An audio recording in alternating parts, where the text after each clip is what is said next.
जय हिंद प्यारे बच्चों। जैसा कि पिछले वीडियो में हमने मैथ की देखा था, अभ्यास 8.1 के बारे में, जो त्रिकोणमिति का परिचय दिया गया आपका कक्षा 10 का।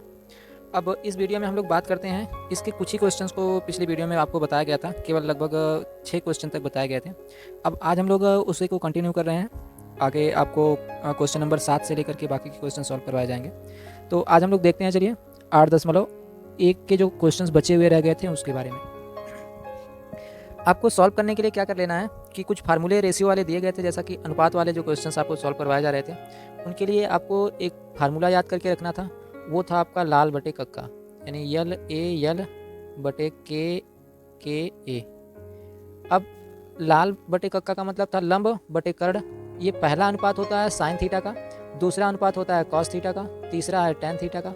उल्टा चलेंगे तो आधार बटे कर्ण आपका कॉट का हो जाएगा, इधर से चलेंगे तो ये आपका सेक का हो जाएगा, और इधर से चलेंगे तो कॉसेक का हो जाएगा। इन्हीं फार्मूलों का यूज करके हम लोग सवाल को सॉल्व करेंगे। तो देखिए, आज देखते हैं क्वेश्चन नंबर 7 से। तो क्वेश्चन नंबर 7 आपको दिया गया है। सबसे पहले क्वेश्चन दिया है कॉट थीटा बराबर है 7/8, यानी आपको एक वैल्यू दे दी गई है कॉट थीटा बराबर 7/8। ये क्वेश्चन में आपको दिया गया है।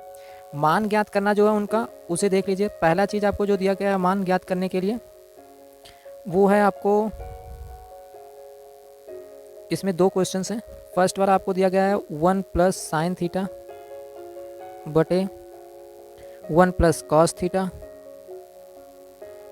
और इसी के साथ साथ दूसरे ब्रैकेट्स में आपको दिए गए हैं 1 minus cos 1 minus sine theta, और बटे में आपको दिया गया है 1 माइनस कॉस थीटा। ये क्वेश्चन आपको दिया गया है। इस क्वेश्चन से वैल्यू ज्ञात करनी है, यानी आपको कॉट थीटा का मान दिया गया 7/8, इसका पूरे का मान पता करना है।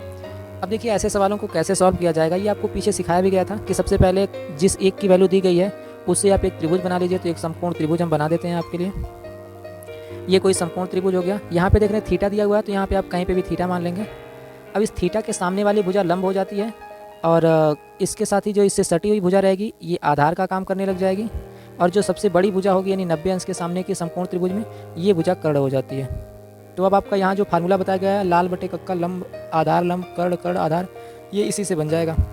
अब यहाँ से देखें कॉट थीटा बराबर क्या होता है, तो यहाँ से जो अनुपात था ये टेन का उल्टा कॉट होता है, यानी कॉट थीटा बराबर आधार बटे लंब होता है। तो सबसे पहले यहाँ से आपको देना है कि दिया क्या गया आपको, उसके लिए सॉल्व करते हैं। तो कॉट थीटा बराबर होता है आधार बटे लंब, यानी आधार बटे लंब, और मान कितना इसका दिया है, तो 7/8 दिया हुआ था, तो 7/8, यानी आधार का मान 7 हो गया, लंब का मान 8 हो गया। यही आपको ध्यान में रखना, आधार 7 है और लंब इसका 8 दिया गया है। तो जब भी आपको ऐसे मान दिया रहेगा तो आप दोनों का मान पता कर लीजिएगा। तो जब यहाँ पे रखेंगे तो आधार का मान तो ये 7 हो गया, और लंब का मान यहाँ से 8 हो गया। अब सबसे पहले कर्ण का मान ज्ञात करते हैं। तो कर्ण बराबर क्या होता था, फार्मूला आपको सिखाया गया था, कर्ण का स्क्वायर बराबर आधार का वर्ग प्लस लंब का वर्ग। सॉल्व करेंगे तो कर्ण का वर्ग बराबर हो जाएगा, आधार इसका दिया गया था 7 का वर्ग प्लस लंब इसका दिया गया 8 का वर्ग। सॉल्व कर देंगे तो 7 का वर्ग होता है 49, और प्लस 8 का वर्ग होता है 64, और कर्ण का वर्ग यहाँ से आ जाएगा। तो कर्ण बराबर निकालेंगे, इनको जोड़ रहे होंगे तो 9 4 ये 13, और यहाँ से 4 और 6 10, एक हासिल था इसका 11, और इसका स्क्वायर रूट लग जाएगा।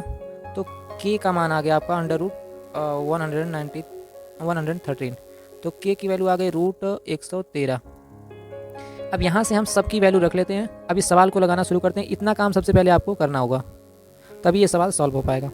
तो आइए देखते हैं, मान रखते हैं अब। तो सबसे पहले 1 है तो आप 1 लिखिए, प्लस साइन थीटा है तो साइन थीटा बराबर देखिए क्या होता है, लंब बटे कर्ण। अब इसमें लंब भी आ गया 8 और कर्ण आ गया 13, 113, तो इसका मान रख देंगे।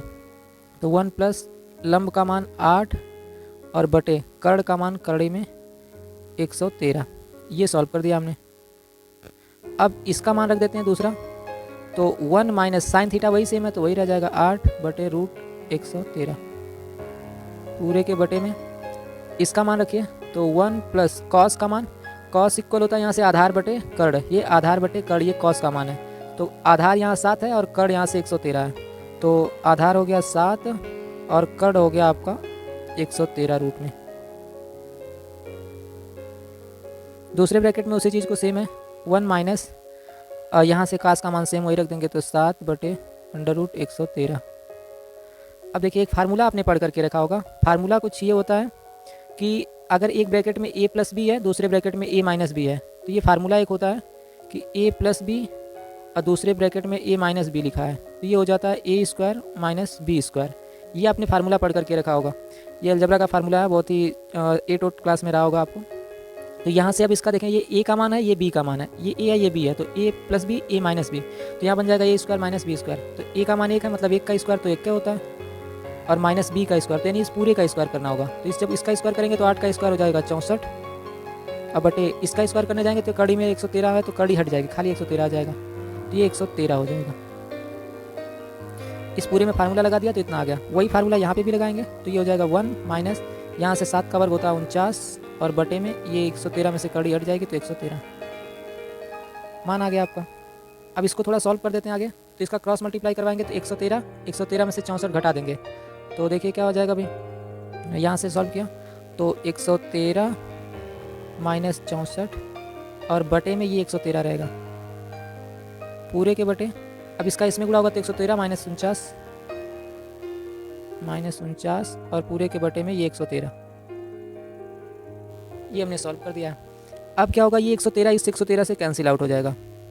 अब इसको घटा देते हैं, तो घटाने पे देखिए क्या आएगा, ये 3 में से 4 घटेगा नहीं तो 13 में से 4 घटेगा तो ये आ जाएगा आपका 9, फिर यहाँ से घटाएंगे बचेगा ये 0, तो 10 हो जाएगा, 10 में से 6 घटेगा तो हो जाएगा 4, 49 बटे इसको घटाएंगे तो ये 64 आ जाएगा। तो कुछ इस तरीके से आपका ये सवाल सॉल्व हो गया। अब ये किसी से कैंसिल होने वाला शायद दिख नहीं रहा है, तो नहीं कटेगा तो छोड़ देंगे इस तरीके से, 49 बटे 64 इसका आंसर आ जाएगा। तो जो भी वैल्यू आपको ज्ञात करनी थी इस तरीके से फाइंड कर लेंगे हम लोग। अब इसी में एक दूसरा और क्वेश्चन आपको दिया गया था, पार्ट नंबर 2 इसका जो था 7वें का ही पार्ट नंबर 2। तो यहाँ से वैल्यू याद करके रखें आप कि हमने जो k की वैल्यू निकाली है वो आ गया √113 आया हुआ है, यानी तीनों का मान, तो 7 है 8 है। तो इसको सॉल्व करते हैं, क्वेश्चन नंबर 7 का दूसरा वाला। देखिए जो दूसरा क्वेश्चन आपको दिया गया, पूछा गया है, वो खाली आपसे कहा गया है कि 7वें का दूसरा, इसमें कॉट स्क्वायर थीटा का मान पूछा गया है। तो ये आपके लिए बहुत आसान है, सीधे सीधे पहले तो मान ही दे करके रखा था, कॉट थीटा बराबर दे ही के रखा है आपको, तो कॉट थीटा का मान दिया था 7/8। अब उसी का स्क्वायर करना है तो दोनों साइड का स्क्वायर कर देते हैं, तो कॉट स्क्वायर थीटा इक्वल हो जाएगा 7/8, इसका होल स्क्वायर कर देंगे तो ये सॉल्व हो रहा होगा, तो 49 और बटे में आ जाएगा यहाँ से 8 का वर्ग 64, तो ये सॉल्व हो जाएगा कुछ इस तरीके से। अब ये दूसरा क्वेश्चन हो गया आपका। अब आगे देखते हैं 7वें के बाद क्वेश्चन नंबर 8 की तरफ हम लोग चलते हैं। आइए समझिए अब क्वेश्चन नंबर 8 को। सबसे पहले 8वें क्वेश्चन में दिया क्या गया है आपको है कि 3 कॉट ए बराबर 4 दिया गया है आपको, यानी कि 3 कॉट ए बराबर 4 दिया गया है, ये आपको सवाल दिया है। और इससे पूछा क्या है, तो आपको सिद्ध करना है, कुछ जांच करनी है कि 1 माइनस tan स्क्वायर ए बटे 1 प्लस tan स्क्वायर ए बराबर जो है ये क्या आ सकता है, किसके बराबर आ सकता है भाई, cos स्क्वायर ए माइनस साइन स्क्वायर ए। इन दोनों को जांच करके बताना क्या इन दोनों की वैल्यू सेम आएगी, इतना अगर दिया गया है तो सबसे पहले देखिए इसको, जो पिछला क्वेश्चन था उसी के जैसा बनाते हैं, तो बनाइए थोड़ा भैया। आप इसको बनाएंगे तो क्या, पहले 3 को इधर भेजना पड़ेगा, तो यहाँ से हो जाएगा कॉट ए बराबर, ये पहले 4 है और ये 3 भागे में आ जाएगा तो बटे 3 आ जाएगा। अब देखिए ट्रायंगल बना देते हैं, ट्रायंगल बना लीजिए भाई। ट्रायंगल बनाएंगे तो यहाँ कॉट इक्वल होता क्या था, फार्मूला आपने जैसे देखा होगा कि कॉट का फार्मूला होता है कॉट ए बराबर होगा, फार्मूला इसका होता है आधार बटे लंब, और यहाँ पे दिया गया है 4/3, यानी आधार का मान हो गया 4 और लंब का मान हो गया 3, तो इसका मान रखेंगे तो यहाँ पे 3 आ जाएगा, आधार ये 4 आ जाएगा, इसका सॉल्व करेंगे तो ये आपका 5 आ जाएगा। अभी सॉल्व करके दिखा देते हैं आपको। दरअसल ये लंब हो चुका है, अगर इसको ए मान लेंगे तो ये तो लंब का मान है, ये वाला आपका आधार का मान हो गया है, तो ये कर्ण है। कर्ण ज्ञात करना तो उसके लिए क्या होता था, कर्ण का वर्ग बराबर आधार का वर्ग प्लस लंब का वर्ग। सॉल्व करेंगे तो आधार का वर्ग होता है 4, 4 का वर्ग हो जाएगा 16, प्लस लंब का वर्ग होता है 3, 3 का वर्ग है 9, तो k बराबर हो जाएगा 16, 9, 25, यानी k का मान k स्क्वायर बराबर। अब k का मान निकालेंगे तो यहाँ से वर्गमूल लेंगे तो इसका मान आ जाएगा 5। ये वैल्यू आपकी k की आ गई है, तो 5। अब इसको सॉल्व करते हैं इस फार्मूले से। हमने आपको सिखाया था कि एक तो फार्मूला याद करके रखना है यल ए यल बटे के ए। ये पहला जो रेशियो होता है ये होता है आपका साइन का, और दूसरा रेशियो जो होता है ये होता है कॉस का, और यहाँ से जो तीसरा रेशियो बच जाता है ये रेशियो होता है टेन का। तो अभी आपको टेन का मान चाहिए, साइन का मान चाहिए, कॉस का मान चाहिए। तो रखिए मान सभी। सबसे पहले 1 माइनस टेन है, तो टेन देखिए टेन का मान कौन सा, लंब बटे आधार। यहाँ लंब है 3, आधार है 4, तो 3 बटे 4, तो 1 माइनस 3 बटे 4। इसका स्क्वायर भी किया था तो स्क्वायर कर देते हैं, बटे 1, तो 1 हो गया, प्लस तो प्लस 10 स्क्वायर है तो 10 यानी कि यही मान रहेगा 3 बटे 4, बस इसका स्क्वायर कर देंगे। बराबर में इधर रख दीजिए। कॉस का मान देखिए तो क्या हो रहा है, आधार बटे कर्ण, आधार है 4, कर्ण है 5, तो यहाँ से हो जाएगा 4 बटे 5 इसका स्क्वायर, माइनस साइन का ये मान है लंब बटे कर्ण, तो यहाँ से लंब है आपका 3 और कर्ण है 5, तो 3 बटे 5 इसका स्क्वायर कर दीजिए। अब सॉल्व करिए, इसको सॉल्व करेंगे तो ये 1 माइनस इसका वर्ग करेंगे तो 3 का वर्ग 9, 4 का वर्ग 16, 9 बटे 16, इसका वर्ग करेंगे तो ये 1 प्लस 9 बटे 16। सॉल्व करेंगे, इसका स्क्वायर हो जाएगा 16 बटे 25, माइनस इसका वर्ग करेंगे 9 बटे 25, इसका क्रॉस मल्टीप्लाई करेंगे तो 16 कम 16 में से 9 घटेगा, तो 16 में से 9 घट जाएगा तो भाई आ जाएगा आपका 7, और बटे इसका 16 बचेगा, पूरे के बटे में इसका मल्टीप्लाई करवाएंगे। अब ये 16 कम 16 और 9, ये हो जाएगा आपका 25 और बटे में 16 बराबर। इसका देखेंगे तो इसका एलसीएम दोनों का सेम है 25, ऊपर घट जाएगा 16 में से 9 घटेगा तो ये 7 हो जाएगा। इस 16 से 16 कैंसिल हो जाएगा, 7 बटे 25, और ये भी आ गया आपका 7 बटे 25। तो यहाँ से प्रूव हो गया कि आपको जो जांच करने के लिए दिया गया था कि दोनों आपस में बराबर है, तो जांच करनी थी तो दोनों पक्ष बराबर आ गए हैं, तो बस यहाँ पे इसके आगे लिख देंगे LHS बराबर RHS, ये आपका सिद्ध हो जाएगा। तो ये क्वेश्चन नंबर 8 था आपका एक्सरसाइज 8.1 का। अब समझते हैं हम लोग आगे का क्वेश्चन, देखते हैं क्वेश्चन नंबर 9 को।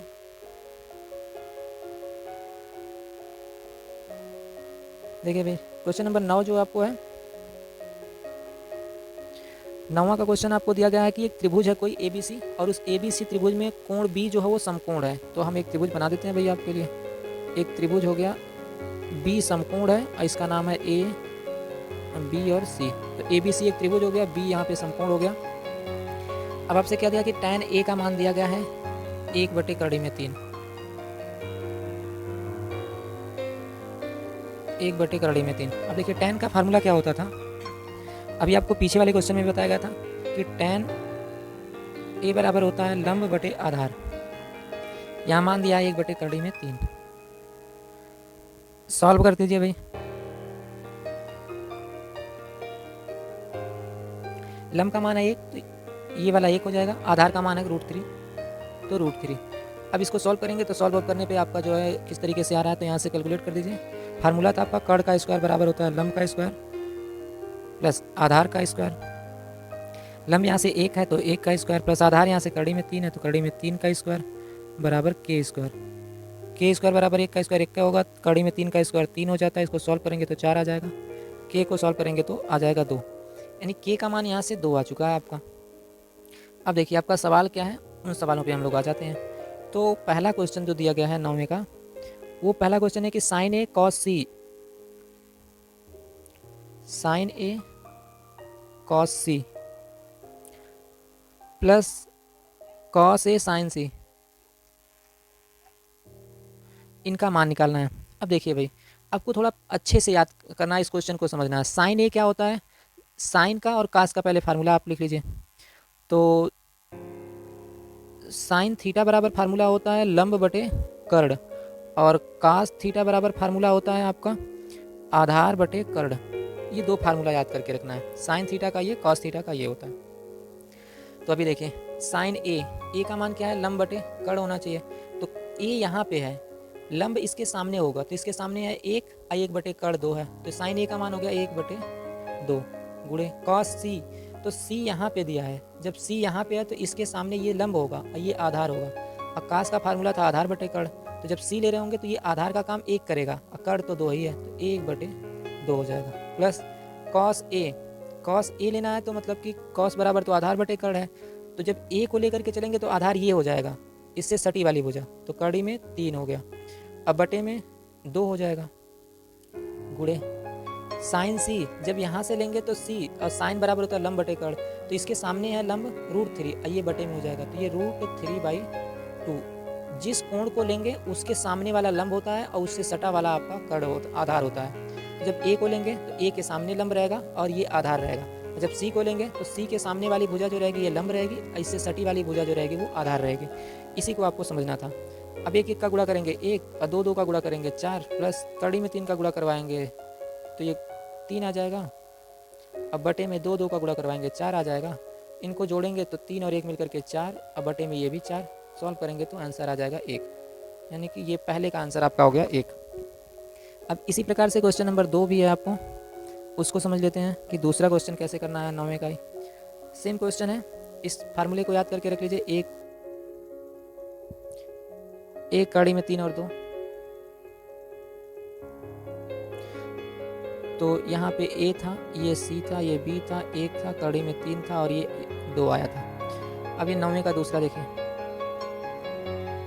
दूसरा क्वेश्चन क्या दिया गया आपको, वो है कॉस ए और कॉस सी माइनस साइन ए और साइन सी, ये आपको दिया गया है। तो समझिए इसको थोड़ा क्या करेंगे, मान रखना है कॉस ए बराबर होता है आधार बटे कर्ण, तो जब ए को लेकर के चलेंगे तो ए से सटी वाली भुजा आधार रहेगी, ये आधार हो गई, तो आधार हो गया कड़ी में 3 और कर्ण तो 2 ही रहेगा, तो 2 गुणे कॉस सी, जब इस सी कोण को लेकर के चलेंगे तो आधार ये हो जाएगा, ये आधार है तो 1 और ये हो गया 2, तो 1/2 माइनस साइन ए को लेकर के चलेंगे तो साइन का फार्मूला होता है लंब बटे कर्ण, तो लंब तो इसके सामने होगा, ए के सामने लंब 1 और ये कड़ी में 2, 1/2 गुणे साइन सी, जब इसको लेकर के चलेंगे तो इसके सामने लंब, तो ये लंब हो गया कड़ी में 3 और बटे में 2, कड़ी में 3/2, इसका मल्टीप्लाई करेंगे तो कड़ी में 3/4 माइनस इसका मल्टीप्लाई करेंगे तो कड़ी में 3/4, इसको सॉल्व कर देंगे तो ये कट जाएगा, 0 आ जाएगा, यानी कि दूसरे वाले का आंसर जो आ गया क्वेश्चन नंबर 2 का वो 0 हो गया। चलिए अब देखते हैं क्वेश्चन नंबर 10 के बारे में। पी क्यू आर में एक जिसका कोण क्यू समकोण है, तो एक त्रिभुज है कोई पी क्यू आर, एक त्रिभुज हमने बना दिया और ये इस त्रिभुज का नाम है पी क्यू आर और इसका क्यू समकोण है, तो ये क्यू जो होगा यहाँ पे आ गई और इसका नाम अब इधर से पी क्यू आर हो गया। इसमें आपको दे करके रखा है कि P R plus Q R, यानी P R plus Q R बराबर दिया है 25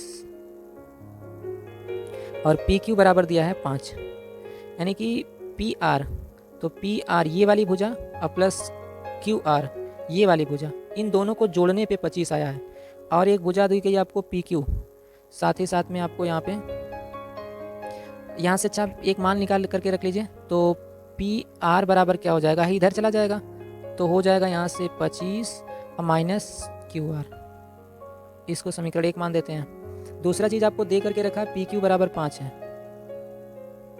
पर 5 यानी कि ये जो मान दिया है ये 5 आ गया, और पी आर का मान हमारा जो आ गया था, यानी कि ये जो पी आर था इसका मान 25 माइनस क्यू आर आ गया है, क्यू आर आ चुका है। आपको इसका मान पता करना है बस।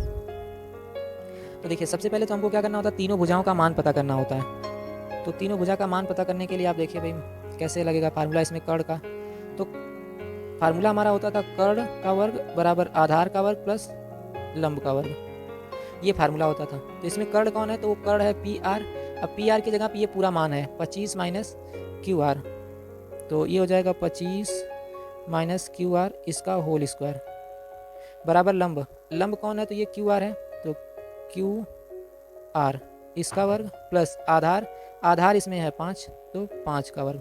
इसको सॉल्व करें आप थोड़ा, तो देखिए सॉल्व करेंगे तो क्या होगा, इसका होल स्क्वायर करेंगे तो ये आ जाएगा 625 प्लस इसका स्क्वायर करेंगे तो ये हो जाएगा क्यू आर का स्क्वायर माइनस इसका गुणा करवाएंगे तो 50 क्यू आर आ जाएगा बराबर इधर से क्यू आर का स्क्वायर प्लस इसका स्क्वायर करेंगे तो आ जाएगा 25। सॉल्व करेंगे तो भैया देखिए क्यू आर इस क्यू आर से कैंसिल हो जाएगा, यहाँ से 625 है, ये क्यू आर है, इधर आएगा तो 25 घट जाएगा तो ये हो जाएगा 600 बराबर, अब 500 उधर चला जाएगा 50 क्यू आर, तो ये हो जाएगा बराबर में 50 क्यू आर। अब ये तो जीरो इस जीरो से कटेगा तो क्यू आर का मान आपका निकल के आ जाएगा, क्यू आर बराबर हो जाएगा 60/5 या 12, यानी क्यू और आर का मान आ गया 12। और जब यहाँ क्यू आर की जगह पे रखेंगे 12, तो 25 में से 12 घटेगा तो हो जाएगा 13। तो यानी कि ये पूरा मान आ जाएगा 13। अब आपका सवाल लगाते हैं हम लोग। सवाल क्या क्या दिया गया है आपको। अब देखिए, ये तो थ्योरी थी, आपकी भूमिका थी। अब सवाल को लगाना कैसे है और क्या पूछा गया उस पे चलते हैं। पहला चीज पूछा गया साइन पी। साइन पी देखिए कहाँ है भाई, तो साइन बराबर होता था लंब बटे कर्ण। लंब देखिए, जब पी को लेकर के चलेंगे तो क्या होगा, इसके सामने लंब 12 और कर्ण 13, तो ये हो गया 12 और बटे आ गया 13। दूसरा आपसे पूछा गया cos P. Cos P, cos बराबर होता है आधार बटे कर्ण। जब आधार बटे कर्ण होगा तो देख लीजिए, आधार इसमें कौन है, पी से चल रहे हैं, तो आधार 5 हो जाएगा, कर्ण 13 हो जाएगा, तो 5 बटे 13। तीसरी भुजा जो आपको दी गई है, इसके अलावा tan पी।